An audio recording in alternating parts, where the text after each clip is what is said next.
Est-ce que tu savais que faire l'amour et se masturber peut retirer le mal de tête? Sex Pense, un podcast qui parle de sexualité alternative.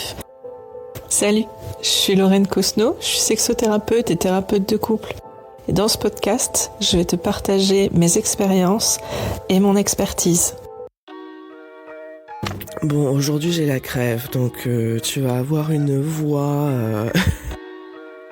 de grande fumeuse, même si je ne fume pas. Mais c'est pas grave, j'ai quand même envie de faire cet épisode où je vais te parler des hommes dominants et comment faire pour ne pas tomber sur de mauvaises personnes. Comment faire pour ne pas tomber sur un pervers narcissique, sur un sadique, si tu n'en as pas envie. Déjà, il faut savoir comment est-ce que tu te positionnes. Est-ce que tu te positionnes en tant que kink? Est-ce que tu te positionnes en tant que soum?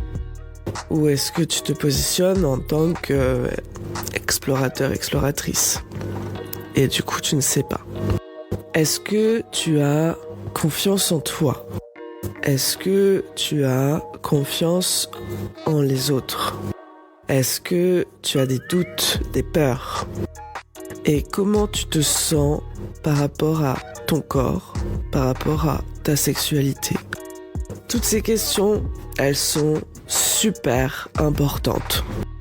Elles sont super importantes parce qu'en fait, elles vont mettre en place ton état d'esprit pour être en capacité de recevoir une conversation et être en capacité d'accepter ou non et de poser tes limites ou non vis-à-vis de la personne qu'il y aura en face de toi.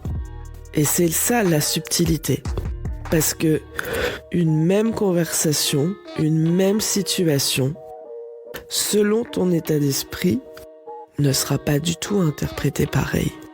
Par exemple, tu discutes sur un site de rencontre. On a Wild, on a Belle Swing, on a le marché aux esclaves, on a FetLife, on a Tinder, on a plein d'endroits où on va pouvoir discuter. On a l'embarras du choix. Selon comment se déroule la conversation, si la personne, tu viens de lui parler en mode « Hey, salut, ça va Ouais, ça va. Qu'est-ce que tu fais ici? Qu'est-ce que tu recherches? De quoi t'as envie? Oh bah dis donc, on a les mêmes envies. Oh bah comme par hasard. Oh bah ça te dit pas, on se rencontre. Comme ça, on va pouvoir faire connaissance parce que c'est quand même pas souvent de tomber sur des gens qui ont les mêmes envies. Mais vas-y, écoute, si tu veux, je suis dispo aujourd'hui, cet après-midi, dans 1 heure. Waouh. C'est très rapide. Être dispo dans 1 heure, c'est très rapide. Bien entendu, si vous êtes chaud lapin et que c'est ça que vous cherchiez, y a pas de souci. Mais c'est très rapide. Parce que, surtout quand on est dans une relation homme-femme ou dans une relation d'homme-soum, où il y a un rapport de supériorité entre les deux. Il y a une personne qui va prendre une posture plus dominante que l'autre. Proposer un rendez-vous dans 1 heure alors qu'on ne se connaît pas. Il y a des... Moi, j'irai pas. Je dirais, ah non, mais là, dans 1 heure, c'est un peu trop short. J'ai des réunions, j'ai des trucs. Même si je suis en capacité, même si j'ai grave envie, j'irai pas. Pourquoi? Parce que j'y suis déjà allée. Oui, je dis ça, aujourd'hui, je dirai pas parce que j'y suis déjà allée. Et c'est clairement pas les meilleurs dates, c'est même les dates les plus creepy. Les plus creepy parce que la personne que tu vas avoir en face de toi, qui t'a proposé de te rencontrer dans 1 heure, en fait, elle te prend pour une salope, une chaudasse qui n'attend que ça. Parce que facile. t'as dit ok pour dans 1 heure alors que t'as jamais vu la personne. Et du coup, s'en vient une technique. Une technique où la personne, elle va vouloir devenir ton mentor, devenir ton guide. En mode, oh, petit chou, écoute, je vois bien, t'as pas trop confiance en toi, t'en fais pas. Je vais te faire découvrir, je vais te faire explorer. Et tu verras, avec moi, tu vas te sentir en sécurité. Tu verras, tu pourras découvrir en toute liberté. C'est moi qui vais poser le cadre. Et comme ça, tu seras en sécurité. Non, ça ne marche pas comme ça. La seule personne qui est en capacité de te mettre en sécurité, en premier, c'est toi. La seule personne qui est en capacité de te donner confiance, en premier, c'est toi. C'est toi parce que c'est toi qui vis ta vie et qui fais tes conscientisations. Ensuite, donc ça c'est le chaud lapin qui prend de toute façon toutes les meufs pour des putes, soyons clairs, et qui a envie de baiser et va à chaque fois cibler des femmes qui n'ont pas forcément énormément confiance en elles, mais qui ont envie d'explorer, et qui du coup vont être faciles à manipuler et même, j'ai envie de dire, avoir l'impression que parce qu'elles ont accepté le date, parce qu'elles ont passé un peu de temps à discuter, etc., il y a presque une redevance. Mais non, il n'y a pas de redevance. Surtout dans cet univers de BDSM, de libertinage, la femme, qu'elle soit dominante ou qu'elle soit soumise, est la reine. Parce que c'est elle qui décide, c'est elle qui donne son consentement. Un bon dominant va toujours prendre le temps d'apprendre à connaître l'autre, va toujours prendre le temps de poser des questions, de se renseigner, de faire attention à l'autre, de bien identifier le cadre, les limites. S'il y a une partie par message et l'autre partie pendant le date, dans tous les cas, un bon dominant ne commencera jamais à jouer sans te connaître par cœur, sans avoir identifié ton potentiel. Mais il va pas te dire « Ah là là, t'as grave du potentiel, bébé ». Non, il va pas te le dire. Il va te dire à quel point il est en capacité de t'aider, de t'accompagner dans ce que tu cherches, dans ce que tu as envie, et à quel point est en comment, pour que toi tu sois en capacité de lui répondre « Ouais, ça j'ai grave envie, ça me donne vraiment des frissons et tout », ou « Ah ouais, ça c'est chaud, par contre, ça je me sens pas prête du tout, quoi ». Parce que ce bon dominant, ça lui permet de définir son cadre de jeu. Parce que la personne soumise, c'est elle qui définit les règles du jeu. C'est elle qui définit le cadre. C'est en ça où, peu importe que vous soyez femme soumise ou homme soumis, vous êtes le MJ. Vous êtes le maître du jeu. C'est vous qui définissez le cadre et les règles. Le dominant, oui, il vous domine. Et on pourrait croire que c'est le MJ.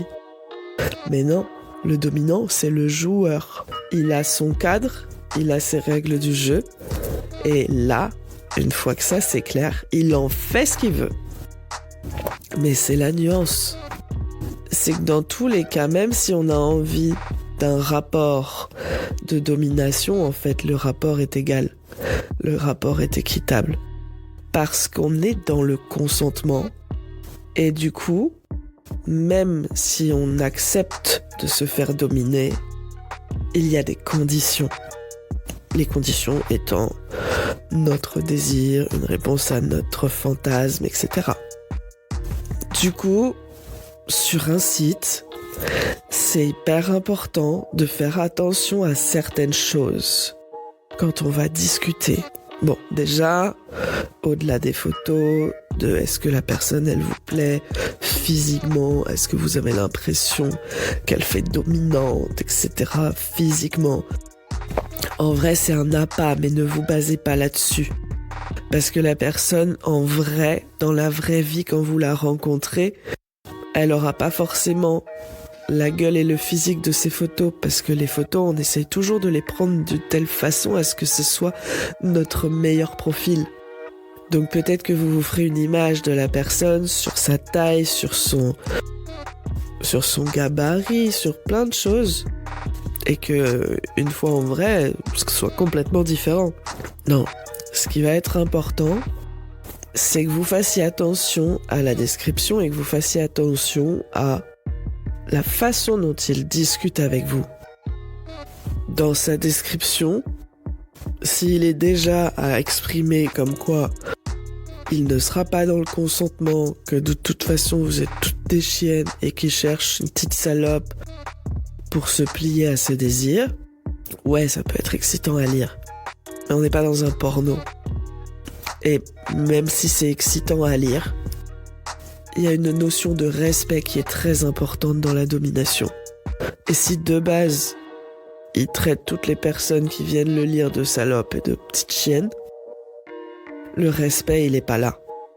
Une description comme ça vous dit « Vous êtes des crèves-la-faim, vous êtes de la chair à pâté, et je vais vous bouffer votre cul. » Sans condition. Sans regard, sans égard envers vous. Parce que c'est tout ce que tu mérites. Et ça, à moins qu'on soit en grande souffrance psychologique et qu'on ait l'impression d'en avoir besoin parce que c'est tout ce qu'on mérite, c'est pas ok. C'est pas ok parce que ça peut être très dangereux. Et j'ai déjà été à cette place. Une fois, j'étais super mal. J'étais super mal parce que j'avais un rythme effréné. Quand je dis un rythme effréné, c'est vraiment genre, je me levais à 7h du matin. Moi, il me faut 1 heure, le temps d'émerger, prendre mon petit déj, 8h, 8h30 parfois, j'étais prête. Je prends le métro, ça me fait 9h, 9h30.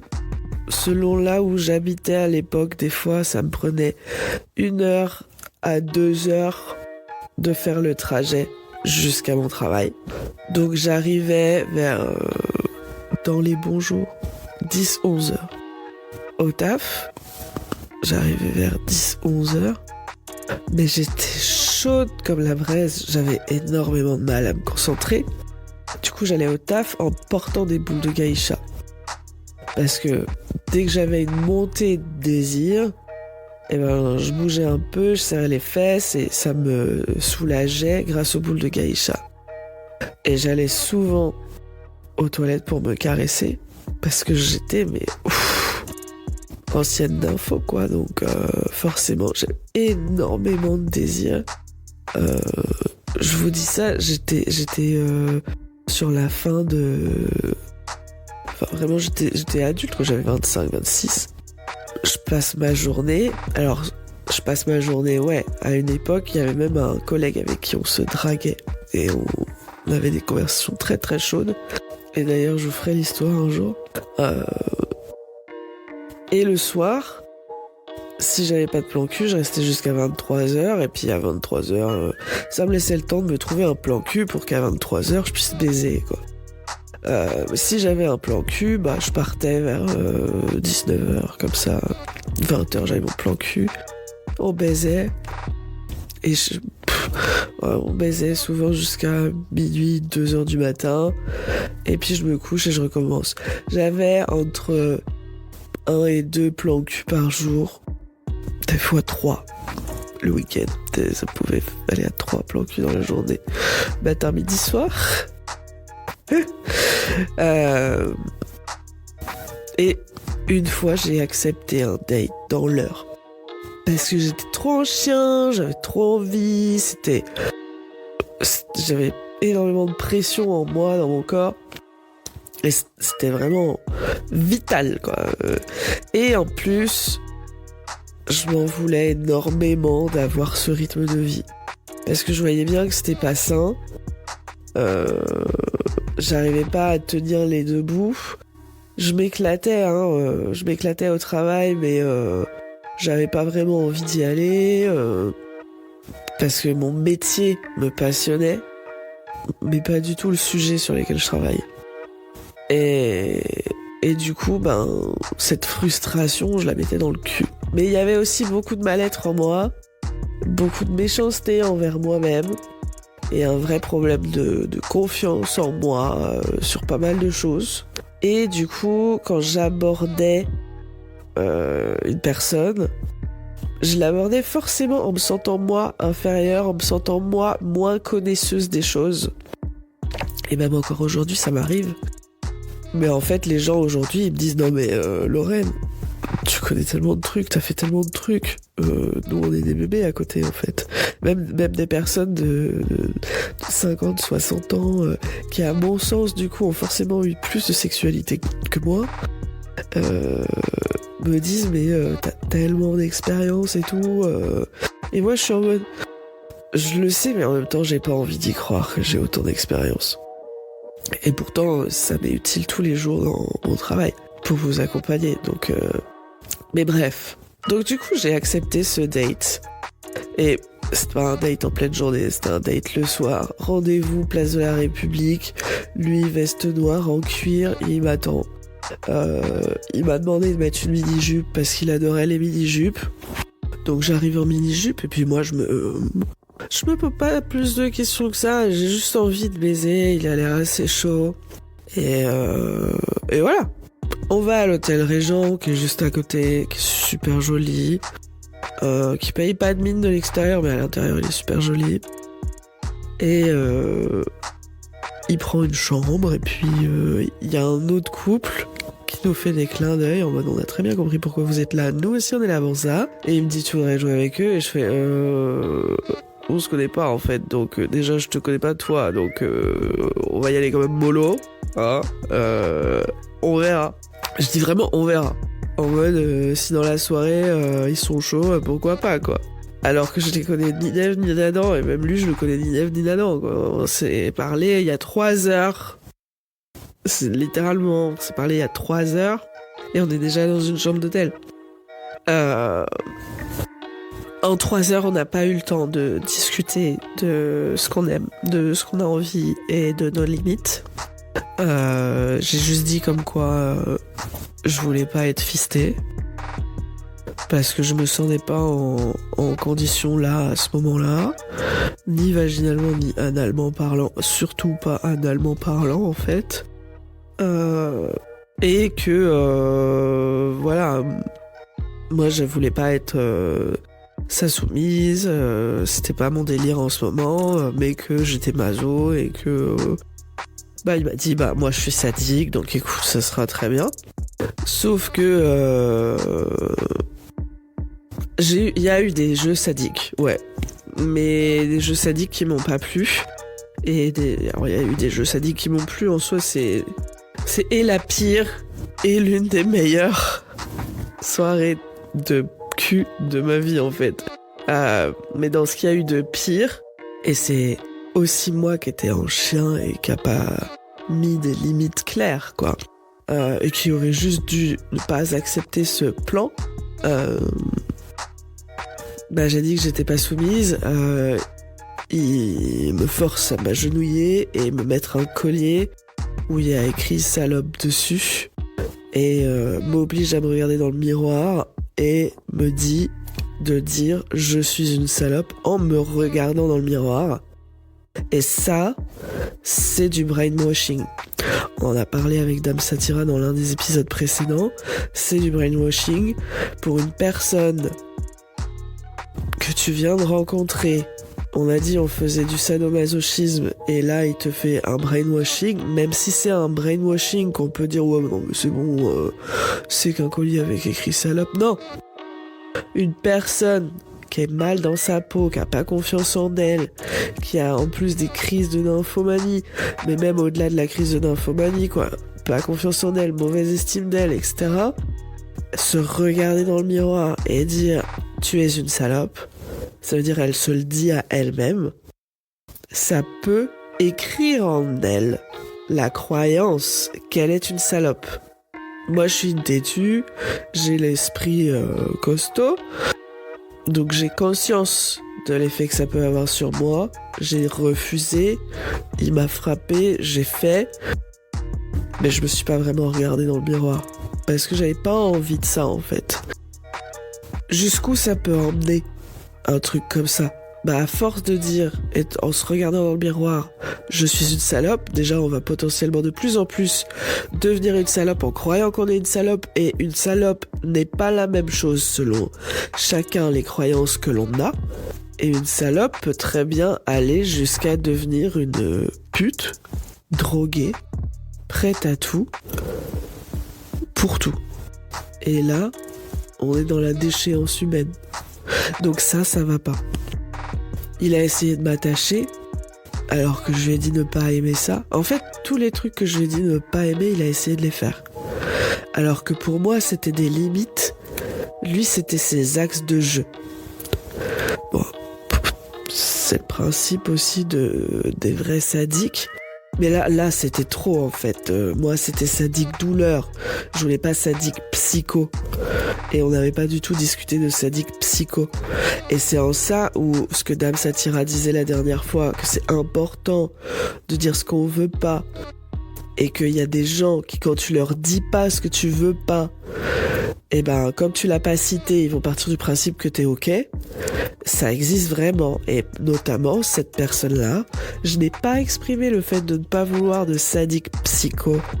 Parce que, à mon sens, ça n'allait pas arriver. Et ben, en fait, je suis tombée sur un sadique psycho. Le problème, c'est que moi, je sortais déjà d'un mariage où j'étais battue et forcée à de la sexualité quand j'en avais pas envie, à de la scatophilie alors que je déteste ça, à plein de choses. Et ça faisait 2 ans, mais des traumas. Alors, ça c'est un truc, moi je trouve dingue et hyper intéressant. Un bobo, ça met quelques jours. Une cicatrice, une grosse coupure, ça met 2 semaines. On se casse un bras, on se casse une jambe, ça met 3 à 6 mois. Une greffe, ça peut aller jusqu'à 1-2 ans où on va surveiller la personne. Un trauma psychologique, ça met entre 2 et 10 ans à guérir. Entre 2 et 10 ans.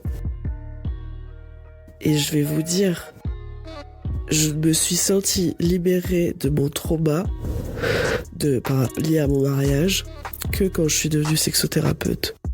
Parce que c'est cette libération qui m'a permis de me dire, ça y est, je suis en capacité d'être sexothérapeute. Donc j'ai mis 8 ans avant de me sentir libérée de ce trauma. Libérée de ce trauma voulant dire ceci n'impacte pas ma vie et j'ai pardonné, je suis en paix et je me sens en sécurité. Ça ne veut pas dire ce trauma est balayé de ma vie. Il y a encore des moments où j'ai des réflexes à la con ou des pensées à la con qui ont été mis dans ma tête à ce moment-là. Bref. Donc il essaye de m'attacher, je refuse. Mais du coup j'ai un comportement très brat. Parce que j'essaye de le jouer en mode ça m'amuse, même si en vrai à l'intérieur ça m'amuse pas. Ça l'énerve de fou. Quand c'était marrant. Et du coup il me plaque sur le lit, il me fouette, il me frappe, il me donne des coups de poing. Dans le bide, sur le cul, dans les côtes, partout. Et en fait c'est ça que je voulais. C'est ça que je voulais, parce que ça me manquait. Parce que j'étais encore dans... En fait, à ce moment-là, j'étais très maso parce que les coups de mon mari, et c'est horrible à dire, mais les coups de mon mari me manquaient. Parce que j'avais l'impression que c'est comme ça qu'il m'aimait. Et non, on est d'accord. Non, un mari n'aime pas en donnant des coups, on est d'accord. Mais... comme mon cerveau était en mode c'est impossible alors que je l'aime, qu'on s'est marié, qu'il ne m'aime pas, il faut bien que je trouve des gestes dans son comportement qui transmettent cet amour, et les seuls que j'ai trouvés, c'était les coups. Donc c'est un peu mindfuck aussi, mais bref. Et donc, à force d'être roué de coups, d'être tripoté avec des jouets qui sont plus ou moins propres, pas forcément lavés du plan cul d'avant, donc un risque de MST, une petite roulette de Vandenberg, je sais jamais le dire, une petite roulette à picot, quoi. Il m'a crevé les fesses avec cette roulette. J'avais le cul qui perlait de sang. Et on n'avait pas parlé de bloodplay. J'avais le cul qui perlait de sang. Et c'était génial parce que moi, ça m'a chatouillé de fou, en fait. Et lui, ça l'énervait que ça me chatouillait, pas que ça me fasse mal. Mais du coup, il m'a mis dans un état d'euphorie, de plaisir, de douleur. Le cocktail était ouf. Et en fait, j'étais presque en train de planer à moitié. Et là, donc, il m'a mis dans la salle de bain. Il m'a uriné dans la bouche et sur le visage, alors que moi, le visage, c'est diète, parce que j'ai des traumas au niveau du visage, et ça, j'étais pas encore OK sur ça. Ça fait très peu de temps où je suis OK sur des choses sur le visage. Mais ça, c'était petit joueur, en fait. Le fait de me prendre pour un urinoir, c'était petit joueur. Et après, du coup, il a voulu me rincer parce que j'étais pleine d'urine, parce qu'il s'est pas visé, mais c'était volontaire. Et en fait, pendant qu'il me douchait, chose que moi je trouvais hyper gentille, et je me dis, ah bah ça c'est un vrai dom. Parce que pour moi, un vrai dom, ça prend soin de la personne avec qui il joue. Et ben, il m'a fisté analement. Et en fait, c'était peut-être l'un des seuls trucs que j'avais pas envie d'expérimenter dans ma vie, c'était le fist anal. Mais j'ai pas compris tout de suite que j'étais fistée, parce que j'étais vraiment complètement droguée aux hormones, et c'est parce que j'ai voulu bouger dans la douche pour me tourner et que je n'ai pas réussi, parce qu'en fait j'avais son avant-bras dans le cul, littéralement, que j'ai compris qu'en fait il était en train de me fister analement. Et là j'ai bugué, j'ai paniqué, surréaliste. Attends, je suis en train de me doucher et il y a un avant-bras dans mon cul, mais j'ai rien senti. Mais j'en veux pas de cet avant-bras. Comment je fais? Et donc je dis, mais tu fais quoi? Et bah je te fiste. Mais je te dis que je voulais pas, ça fait partie de mes limites. Mais les limites sont faites pour être enfreintes, bébé. Non, pas celle-là, en fait. Là, on joue pas, là, je suis pas d'accord, tu sors de mon cul. Et t'es en mode, mais non, c'est rentré tellement facilement, t'es faite pour ça. Mais personne qui a pas confiance en elle, en fait, va pas capter qu'elle est en train de se faire violer. C'est un viol, hein. À partir du moment où on a exprimé la limite, que c'était un non, qu'on la réexprime alors que elle a été bravée, cette limite, et que c'est donc toujours un non, et qu'on te dit, mais si t'es faite pour ça, et ben certaines personnes vont se dire, peut-être il a raison. C'est vrai, après tout, j'ai rien senti, c'est passé comme dans du beurre. Bah oui, mais non, ça faisait partie de tes limites, ça fait partie de tes limites, c'est tout. Y a pas de t'es faite pour ça. Parce que derrière, même si ça se passe là pendant la soirée, de toute façon c'était trop tard, il était dans mon cul, il avait vraiment son avant-bras jusqu'au coude, hein, en moi. Bah derrière, moi ça m'a fait un trauma. Et je suis pas des femmes qui traumatisent. Je suis pas une femme qui traumatise facilement, hein, vu tout ce que j'ai vécu. Mais en fait, je me suis vraiment sentie violée, bafouée en fait. C'est au-delà du viol, parce qu'en soi, vu le gars, je me doutais qu'il allait y arriver des couilles, mais c'est vraiment ça, je m'y attendais pas. J'avais dit que c'était hors de question. Je pensais qu'il y avait un minimum de respect, mais non, de toute façon, le mec, à partir du moment où il te met un collier avec écrit salope, y a pas de respect. Mais ça m'a vraiment bloqué. Et même encore aujourd'hui, en fait. Parce que mon cul, c'est un peu la cerise sur le gâteau.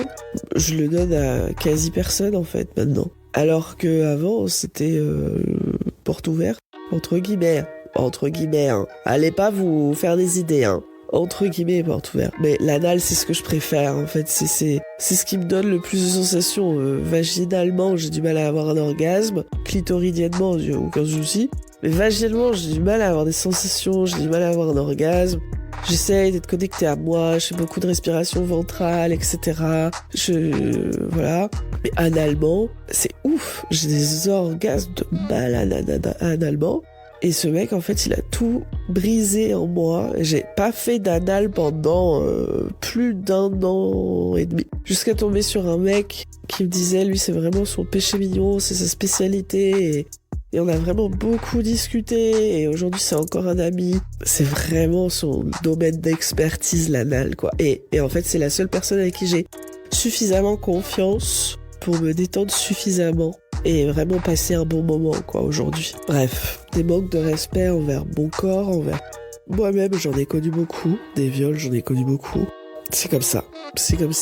Mais là, ça m'a vraiment bloqué. Et le pire, c'est que ça m'a bloqué, mais on est passé à autre chose. On est passé à autre chose et on a fait d'autres trucs. Mais ça aurait pu très mal finir, en fait, parce que le gars, je le connaissais pas. Et là, il était déjà assez... Je vous raconte pas tout, il était quand même déjà assez extrême. On a fait d'autres trucs de bloodplay et tout, alors que j'avais jamais discuté de bloodplay. Mais j'ai kiffé, hein. J'ai kiffé tous ces moments. Modulo ce fist, et modulo le collier de salope. Mais une autre femme que moi aurait été embarquée là-dedans, ça aurait été la pire soirée de sa vie. Clairement. Et il aurait pu aller beaucoup plus loin. C'est aussi parce que j'ai un gabarit et que je suis costaud, je suis musclé, quoi. Que j'ai su rivaliser et refuser certaines choses. Et puis aussi parce que j'avais envie de vivre ça. J'avais envie d'être battue, de souffrir. Je l'ai cherché pour ça, le mec. Mais il fallait pas être newbie, hein. Fallait pas être j'ai envie de découvrir ce que c'est le sadomasochisme. J'en ai jamais fait. Non. Non. Fallait déjà avoir de l'XP, là, fallait déjà avoir de l'XP. Et il m'a dit, tu es la personne qui endure le plus que j'ai connu. Et c'est pas le seul qui m'a dit ça, mais là, c'était la première fois qu'on me disait ça. Et en vrai, j'en voulais encore et j'étais capable d'en avoir encore. Mais le lendemain, j'étais schtroumpfette. J'étais couverte de bleu, d'échymose. J'avais le cul en sang. Et j'ai conscientisé qu'en fait, il m'avait littéralement dit que ces outils, ces appareils avaient servi avec d'autres meufs et qu'il les avait pas nettoyés, il les avait pas désinfectés. Donc j'aurais pu choper des MST, j'aurais pu choper la syphilis, le VIH, je ne sais quoi. Et j'ai eu trop de la chance. Mais j'aurais aussi bien pu être maltraitée, violée, être retrouvée dans un caniveau. Et ça arrive tous les jours. Donc là, je suis partie dans les extrêmes. Pour autant, c'est hyper important de ne pas aller dans des rencontres où on a des doutes, dans des rencontres où on n'a pas discuté de tout, ou même si on n'a pas discuté de tout par message, où on n'a pas l'occasion de discuter de tout. Le moment où on est en mode vas-y, on se rencontre au café machin et tout, là. Et puis au café, la personne elle nous fait en fait je suis pas hyper à l'aise dans ce café, ou tu trouves pas il y a une mauvaise ambiance, on s'entend pas trop, vas-y on va à un autre endroit. Eh ben c'est le piège, parce que ça c'est la technique, c'est le message prédateur entre guillemets de il y a trop de bruit, et là il va essayer de te pécho. Donc il y en a qui cherchent ça et c'est ok. C'est excitant, c'est un peu dangereux, Sauf qu'il y a danger et danger. On peut aller dans vraiment des trucs très extrêmes et très hard. Et il faut faire attention. C'est pour ça, aujourd'hui, moi, je préfère recommander d'aller plus dans quelque chose de plus cadré. Et ça n'enlève pas pour autant le désir, mais c'est vraiment que, voilà, on se met des règles de, ok, je chatte, mais avant d'accepter un date, je dois avoir vérifié ça. Et une fois que j'ai accepté le date, avant d'aller dans son lit, je dois vérifier ça. Et je vous fais pas la liste parce que selon qui on est, on va pas avoir les mêmes red flags, on va pas avoir les mêmes green flags. Ça va être complètement différent. Parce que on va voir des choses que d'autres ne vont pas voir. Et il y a des choses qui vont nous faire tilt, qui vont pas faire tilt à d'autres. On a chacun nos prismes, nos limites, etc. Tout ça pour dire que on peut s'amuser, mais il faut faire hyper attention au choix de avec qui on s'amuse. Et un bon homme va prendre le temps d'apprendre à vous connaître. Un bon homme ne va pas, même si vous lui dites j'ai trop envie d'être une salope, et j'aimerais vraiment, je me sentirais hyper honorée d'être ta salope, ne va pas te dire comme quoi il va te dresser pour que tu deviennes un garage à bites et t'éclater la rondelle, alors que il constate que potentiellement, analement, t'es pas en capacité en fait d'accueillir tout ça. Il va te dire, ok, je vais pouvoir t'accompagner et te dire, comme quoi t'es une salope, et t'aider à trouver la salope qui est en toi et à la lâcher. Mais par contre là, analement, ça va pas. Donc on va prendre le temps, on va prendre soin de toi, et après on verra quand ça ira mieux pour retravailler sur l'anal. Il y a des trucs, c'est hyper important en fait de pas partir dans ce côté où le dom est un pervers, où le dom est un sadique, et où du coup il va pouvoir vous faire les sévices les plus dingues. Parce que s'il vous fait les sévices les plus dingues, même si ça faisait partie de votre fantasme, et qu'en fait au moment T vous n'êtes pas prêt, et que vous êtes même plutôt du genre à avoir envie de reculer alors que c'est ce que vous aviez exprimé comme envie, et que du coup la personne elle est en mode en fait c'est ça que tu voulais, donc je te le donne, et t'as pas intérêt de le refuser, parce que il faut que tu saches un peu ce que tu veux dans ta vie. T'as dit que tu voulais ça, moi je te le donne. Là tu vas me frustrer si je te le donne pas. Bah non, un bon homme, il voit que t'es pas prête, il s'arrête que tu aies exprimé le fantasme de le faire ou pas. Parce que son objectif n'est pas de générer des traumas en toi. Son objectif, c'est d'avoir du plaisir au travers de ton plaisir. C'est d'être dans la compersion. Peu importe ce qui te génère du plaisir, c'est d'avoir du plaisir à travers ton plaisir. Comme un soumis, en fait. Les soumis, c'est pareil. Ils veulent que leur dom ait du plaisir. Et que c'est ça qui leur donne du plaisir. Mais les doms, c'est pareil. Ils veulent que leur soum ait du plaisir. Et c'est ça qui leur donne du plaisir. C'est important que le dom prenne soin de vous et soit attentif à vous. Par exemple, j'ai connu une soumise qui a un dom là depuis des années, et maintenant c'est super, ça se passe très très bien. Elle est mariée et son dom est une personne qu'elle voit à côté de son mariage. Jusque là, bon, ça va, il y a plein de gens où ça se passe comme ça. Mais elle serait tombée sur un mauvais dom. Sur un homme qui voulait juste une femme mariée, un peu salope, et en faire ce qu'il voulait. Mais elle aurait pu tomber dans des trucs super dangereux.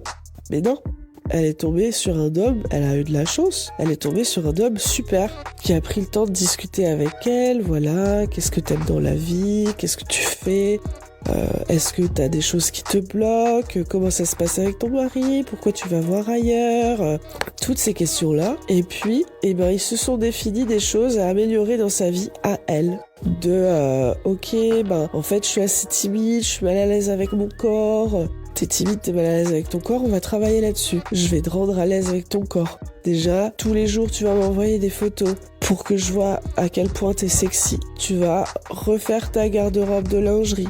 Et on va la choisir ensemble. On va voir si t'as les choses à la taille, etc. Et petit à petit, genre 1-2 ans après le début de la relation, elle était même capable de prendre le train nu sous son trench pour aller frapper à la porte de quelqu'un et coucher avec. Elle était capable d'être prise en photo nue, alors qu'au départ, elle arrivait même pas à se regarder dans le miroir. Et ça, c'est de la domination. Et ça, c'est une personne saine. C'est une personne dominante qui est bien. Mais il faut faire gaffe. Vous voyez, c'est vraiment les deux extrêmes, quoi. La personne, là, où on lui a exprimé toutes les limites, et elle les brave toutes, parce qu'elle pense que c'est ça, être dominant. Et l'autre personne qui prend vraiment le soin de prendre connaissance de l'autre, d'apprendre pourquoi ça va pas, pourquoi elle se sent pas bien, etc. Et qui va l'aider et l'accompagner en travaillant sur elle, mais petit à petit. Juste en réveillant sa libido, en réveillant sa confiance en elle et en lui faisant faire des choses sur lesquelles elle est capable de conscientiser ses réussites. Parce que la domination, ça peut être super soft en fait. Il n'y a pas besoin d'aller dans des extrêmes comme moi. Et vous pouvez très bien trouver votre plaisir comme ça. Donc voilà. J'espère que cet épisode t'a plu. Que ce petit bout de ma vie t'a plu, t'a intéressé. Je sais que je suis pas la seule à vivre des choses comme ça. Je pense qu'il y a des personnes qui vivent des choses plus hard que moi. C'est pas forcément la séance la plus hard de ma vie, hein, mais c'est l'une des plus hard, je dirais. Pour autant, voilà, c'était important pour moi de faire un petit épisode pour vous dire, faites attention. Mais il y a des hommes soumis aussi, et à mon sens, tout ce que j'ai dit dans cet épisode s'applique aussi sur le fait de choisir une bonne homme. Parce qu'il y a des femmes qui peuvent très bien refuser votre consentement et en avoir rien à foutre. Moi, j'ai déjà été dans une soirée et cette nana, je l'avais déjà vue dans d'autres soirées et je la trouvais hyper creepy. Je l'avais vue à la Hello Kinky, je l'avais vue au Taken, je l'avais vue, bref, aux soirées de Serena, au Marquis. Elle est hyper creepy. C'est une meuf qui aime bien prendre les gens pour des cendriers, donc ça, bon, j'ai pas de soucis. Il y a des gens qui aiment bien être pris pour des cendriers. Mais là, la soirée où on en était, il y avait 2 soumis, un en soubrette et un soumis avec sa domina, et là, il était un peu en mode libre parce qu'elle prenait un verre et du coup, elle l'avait laissé avec la soubrette. Et la meuf, elle arrive avec son strap-on et en fait, elle a compris que c'était 2 hommes soumis et elle voulait jouer avec eux. Mais elle en avait rien à foutre qu'eux, ils en aient envie ou pas, en fait. Genre, elle s'est positionnée comme domina, elle arrive, elle est en mode, je veux vous voir à 4 pattes tous les deux. Bon, ils regardent, ils font, ok, c'est une domina, on se met à 4 pattes. Et là, elle fait, je veux voir vous embrasser. Et la soubrette, elle fait, par contre, madame, on n'est pas du tout bi ou homosexuel, en fait, donc moi, j'ai pas envie d'embrasser cette personne, je ne la connais pas. Et elle fait, j'en ai rien à foutre, c'est moi la domina, je veux voir vous embrasser. Et puis, de toute façon, je vais vous prendre par le cul l'un après l'autre, et vous aurez rien à dire. Et la soubrette, elle a déchanté, parce que pour le coup, elle, enfin, lui, vous avez compris, mais elle, parce que pour moi, c'est une soubrette, hein, elle était venue toute seule, l'autre soumis était avec sa domina, et donc c'est juste qu'elle était un peu éloignée, et moi j'allais intervenir, et en fait juste à temps, il y a la domina qui est arrivée et qui a fait tu fais quoi avec mon soumis en fait? Et la nana, elle était en mode bah hein, j'allais les enculer, et elle fait tu m'as même pas demandé si tu pouvais, c'est pas toi qui décide si tu peux enculer mon soumis en fait, tu me demandes la permission, et là franchement j'ai pas envie, parce que ces deux là ils sont ensemble, parce que j'avais prévu de jouer avec eux. Là tu outrepasses mon autorité, je suis pas ok en fait. Du coup la nana elle est en mode non, c'est n'importe quoi et tout, moi je veux voir ailleurs, et ça c'est des comportements à risque, c'est des comportements dangereux. Elle était en soirée, donc elle essayait de se contenir parce qu'elle était devant du monde, elle était devant des gens, et pourtant des gens du milieu. Mais plus tard dans la soirée, il y avait un soumis avec sa domina, et sa domina faisait du wax play, donc il était couvert de cire, etc. Et t'avais trois nanas qui étaient très attirées parce que le soumis il était beau et musclé, il ressemblait un peu à The Rock, quoi. Voilà. Moi c'est pas forcément le truc qui m'attire, mais bon, il y a beaucoup de femmes qui aiment les muscles. Et donc elle lui tournait autour, et en fait la domina elle a fait tant qu'elle lui tournait autour, est-ce que vous voulez mesdames m'aider à enlever la cire? Et du coup elles étaient en mode ouais trop bien, merci, c'est génial, là. Et donc elle commence à enlever la cire, et parmi ces femmes il y avait cette nana là, que je vous dis qui est hyper dangereuse.